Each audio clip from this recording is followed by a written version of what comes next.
दोस्तों, अगर आप टेंसेस को बगैर रटे सिर्फ एक ही बार समझना चाहते हैं, टेंसेस का मुकम्मल हल चाहते हैं, तो आप मेरे साथ इस कोर्स को लास्ट में ज्वाइन करें, क्योंकि इस कोर्स में मैं आपके लिए इन टेंसेस को बिल्कुल आसान बनाने वाला हूं।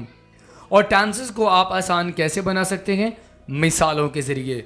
मैं आपको ये तमाम टेंसेस एग्जाम्पल्स के ज़रिए क्लियर करवाऊंगा, आपको समझाऊंगा। अगर आपको टेंसेस की पहले कभी समझ नहीं आई, आप रूल्स को नहीं सीखें, आप मेरे साथ इन टेंसेस को सिर्फ मिसालों के साथ सीखें। इस कोर्स की पहली क्लास हम ऑलरेडी अपने चैनल पर अपलोड कर चुके हैं। आज हमारे इस कोर्स का दूसरा दिन है। फ्रेंड्स, अगर आप हमारे साथ ऑनलाइन स्पोकन इंग्लिश कोर्स की क्लासेस ज्वाइन करना चाहते हैं और सिर्फ 50 डेज में फ्लुएंट होना चाहते हैं, तो अभी हमारे साथ व्हाट्सएप पर रब्ता करें। So friends, let's get started. दोस्तों, आज के सबक में हम आपको प्रैक्टिस करवाएंगे प्रेजेंट कॉन्टिन्यूस टेंस की। अच्छा, अगर तो आप इन टेंसेस को अच्छे से सीखना चाहते हैं तरतीब के साथ, उसके लिए सबसे पहले आपने हमारा जो पहला लेसन है उसको लास्ट में देख लेना है, प्रेजेंट इंडेफिनिट टेंस, जिसका लिंक आपको इस वीडियो के नीचे बआसानी मिल जाएगा। सबसे पहले आपने उस लेसन को अंडरस्टैंड करना है, देन आपने इस लेसन को देखना है। तो आज हम बात करेंगे प्रेजेंट कॉन्टिन्यूस टेंस की। सिंपल से इसकी डेफिनेशन आपको बता रहा हूं। कोई ऐसा काम जो आप बोलते वक्त कर रहे होते हैं, कोई काम जब आप बोलते वक्त, इसकी मैं आपको मिसाल दूं फिर आपको समझ आएगा। अभी मैं क्या कर रहा हूं? मैं वीडियो रिकॉर्ड कर रहा हूं। तो जब मैंने बोला कि मैं वीडियो रिकॉर्ड कर रहा हूं, क्या उस टाइम मैं वीडियो रिकॉर्ड कर रहा हूं? बिल्कुल। इस वक्त आप क्या कर रहे हैं? आप इस लेसन को देख रहे हैं। जब आपने कहा कि मैं इस लेसन को देख रहा हूं, तो उसी वक्त आप देख रहे हैं ना। तो जब हमारी ज़ुबान से अल्फाज निकल रहे हैं, उसी वक्त हम जब एक काम को कर रहे हैं, तो इसे हम प्रेजेंट कॉन्टिन्यूस टेंस कहते हैं। डेफिनेशन आपको क्लियर होगी। यहाँ पर मैं आपको रूल्स या इसका स्ट्रक्चर, ये सारी चीज़ें नहीं सिखाऊंगा। सिर्फ आपको मैं ये बताऊंगा, एग्जाम्पल्स के ज़रिए मैं आपको टेंसेस क्लियर करवाऊंगा। सबसे पहले तो इसके मुख्तलिफ इस्तेमाल आते हैं, ज़रा उनकी प्रैक्टिस कर लेते हैं। जब कोई काम उस वक़्त हो रहा हो, जब कोई काम उसी वक़्त हो रहा हो, ये मैं आपको पहले बता चुका हूँ कि बोलते वक़्त जब आप किसी काम को कर रहे हैं, उस वक़्त हम इस टेंस का इस्तेमाल करेंगे। यह है इसका पहला इस्तेमाल। नंबर 2, जब कोई काम आर्जी तौर पर जारी हो, जब कोई काम आर्जी तौर पर जारी हो, तो उसके लिए हम इसका इस्तेमाल कर सकते हैं। कोई ऐसा काम जो बार बार हो रहा हो, कोई आपको तंग कर रहा है, तो उसके साथ आप ऑलवेज का इस्तेमाल करेंगे। For example, you are always teaching me, तुम हमेशा मुझे तंग करते हो। तो इसके 3 इस्तेमाल आते हैं। जब कोई काम उसी वक्त हो रहा हो, नंबर 2 जब कोई काम आर्जी तौर पर जारी हो, नंबर 3 कोई ऐसा काम जो बार बार हो रहा हो। तो इन तमाम सिचुएशंस के लिए हम क्या इस्तेमाल करेंगे? Present continuous tense. क्लियर हो गया? डेफिनेशन और इसके इस्तेमालात आपको मैंने बता दिए हैं। ओके, अब यहाँ पर इसका स्ट्रक्चर देख लेते हैं। स्ट्रक्चर हर एक टेंस में बहुत इंपॉर्टेंट होता है। रूल्स आपको नहीं बताऊंगा, सिर्फ स्ट्रक्चर बताऊंगा, पॉजिटिव, नेगेटिव और सवालिया, कि कैसे आप सेंटेंसेस बना सकते हैं। क्यों? क्योंकि मैं आपको ये जो टेंसेस समझा रहा हूँ, आपको रूल्स के ज़रिए नहीं समझा रहा, बल्कि आपको मिसालों के ज़रिए समझा रहा हूँ। ठीक है? तो मिसालें अगर आप समझना चाहते हैं, आपको स्ट्रक्चर लाजमी समझना होगा। पॉजिटिव सेंटेंसेस का स्ट्रक्चर क्या होगा? सब्जेक्ट, उसके साथ इज, एम, आर, कोई एक लगाएं, इज लगाएं, एम लगाएं, आर लगाएं। अब अगर आपको ये नहीं पता कि इज, एम, आर का इस्तेमाल कौन से सब्जेक्ट के साथ करना है, तो मैं एक प्लेलिस्ट ऐड कर दूंगा टेंसेस की, वो आपने लाजमी देख लेनी है। डिटेल में आपको सारे टेंसेस समझ आ जाएंगे। बेस वर्ब, इसके साथ हमने आईएनजी लाजमी लगाना है। कॉन्टिन्यूस टेंसेस में याद रखिएगा, हमेशा वर्ब के साथ आईएनजी लाजमी लगेगा। उसके बाद आपने ऑब्जेक्ट का इस्तेमाल करना है। एग्जाम्पल देखें, आई एम ईटिंग मील, मैं जब खाना खा रहा हूं ना, उस वक्त मैं बोलूंगा कि आई एम ईटिंग मील, मैं खाना खा रहा हूं। शी इज रीडिंग बुक, वो किताब पढ़ रही है। तो जब वो किताब पढ़ रही होगी, उस वक्त आप उसको बोलेंगे ना। ऐसा तो नहीं है कि बाद में वो किताब पढ़े या वो किताब पहले पढ़ चुकी है, अब आप उसके बारे में बात कर रहे हैं, ऐसा नहीं होता। कॉन्टिन्यूस, प्रेजेंट कॉन्टिन्यूस में क्या होता है कि जब आप बोल रहे हैं ना, उस वक्त आप काम को कर रहे हैं, या सामने वाला जिसके बारे में आप बात कर रहे हैं वो उस काम को कर रहा है।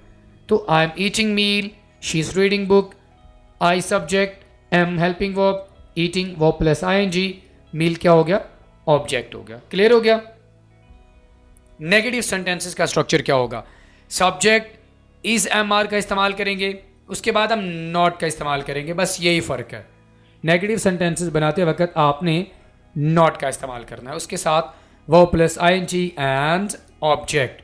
एग्जाम्पल देखिए, आई एम नॉट ईटिंग, मैं नहीं खा रहा हूं, तो नॉट का इस्तेमाल कर रहे हैं हेल्पिंग वर्ब के बाद, नॉट का इस्तेमाल हेल्पिंग वर्ब के बाद करना है।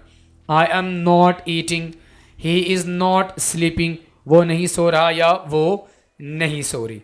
तो इस तरह आप नेगेटिव सेंटेंसेस बनाएंगे। इसी तरह और भी एग्जाम्पल देख लें, they are not sleeping, they are not going, we are not working, you are not running, तुम नहीं भाग रहे हो। तो आप खुद से बहुत सारे एग्जाम्पल्स बना सकते हैं, बस आपको स्ट्रक्चर अपने माइंड में रखना है। इंट्रोगेटिव सेंटेंसेस बनाने का फॉर्मूला क्या होगा कि इज एम आर में से किसी एक को, हेल्पिंग वर्ब्स को आपने शुरू में लेके आना, ठीक है। इज एम आर में से किसी एक को आप शुरू में लेके आएंगे, उसके बाद subject verb plus ING and then object का इस्तेमाल करेंगे। जैसे कि आर यू वर्किंग, आर शुरू में आ गया, सब्जेक्ट आ गया और ये verb plus ING. Are you working, क्या तुम काम कर रहे हो। इज शी डांसिंग, क्या वो रक्स कर रही है। तो याद रखिएगा, सवालिया फिक्रा बनाते वक्त हमने क्या करना है, हमने हेल्पिंग वर्ब को शुरू में इस्तेमाल करना है। ओके, ये कुछ कॉमन एरर्स हैं जो कि आपने लास्ट में अवॉइड करनी है। प्रेजेंट इंडेफिनिट टेंस में भी आपको मैंने कुछ कॉमन एरर्स बताई थी। अगर आप उन गलतियों को करेंगे तो आप टेंस को सही तरह नहीं समझ पाएंगे, आप बहुत सारी गलतियां करेंगे, ठीक है। तो आपने उन गलतियों को लास्ट में अवॉइड करना है।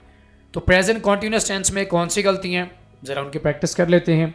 सबसे पहले यूजिंग द रॉन्ग टेंस।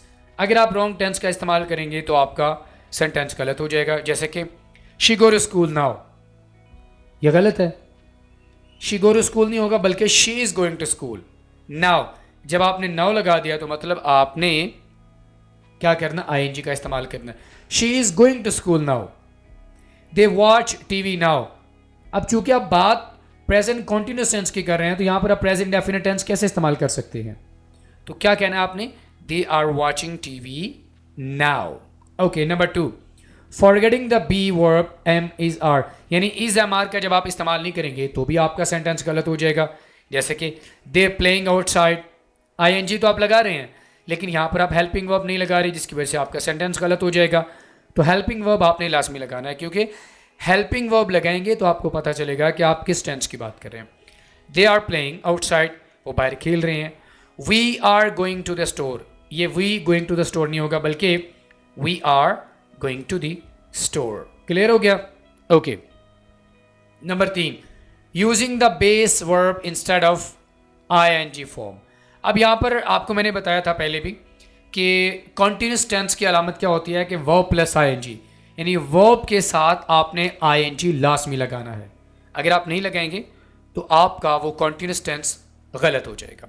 अगर आप ये एग्जाम्पल देखें, बल्कि I am eat dinner, am आपने लगा दिया, समझ आ गया कि आप किसकी बात कर रहे हैं, कॉन्टिन्यूस की बात कर रहे हैं, लेकिन यहाँ पर आप आईएनजी नहीं लगा रहे तो आपका टेंस गलत हो जाएगा, सेंटेंस भी गलत हो जाएगा। आई एम ईटिंग डिनर, ये आपके पास ठीक होगा। She is read a book, गलत है, क्यों, आईएनजी नहीं लगा रहे तो ये क्या होगा, she is reading a book. Number 4, using is am are with the third person singular incorrectly. आप इज एम आर का इस्तेमाल कर रहे हैं लेकिन थर्ड पर्सन के साथ गलत। वो कैसे, he are going to the market, ये कभी भी नहीं होगा, क्योंकि ही इज होगा, ही आर नहीं होगा। तो ये क्या होगा, he is going to school होगा, ठीक है। ही इज, बल्कि ये गोइंग टू द मार्केट आगे लगा लें, ठीक है।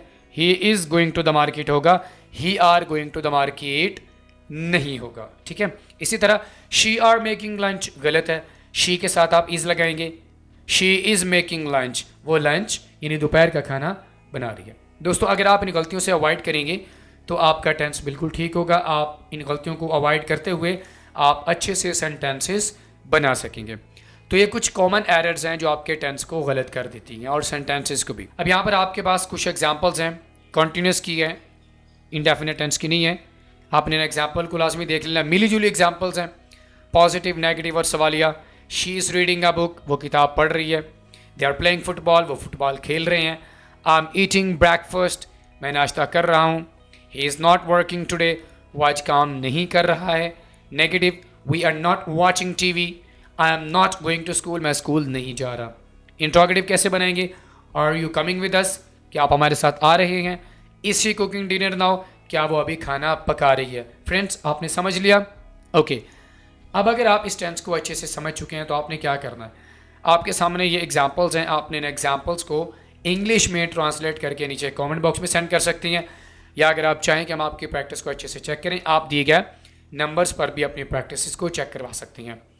ऑलराइट फ्रेंड्स, इसी के साथ ही आज का हमारा वीडियो लेसन यहीं पे मुकम्मल हुआ। I will see you in the next video lesson. Till then, अल्लाह हाफिज़।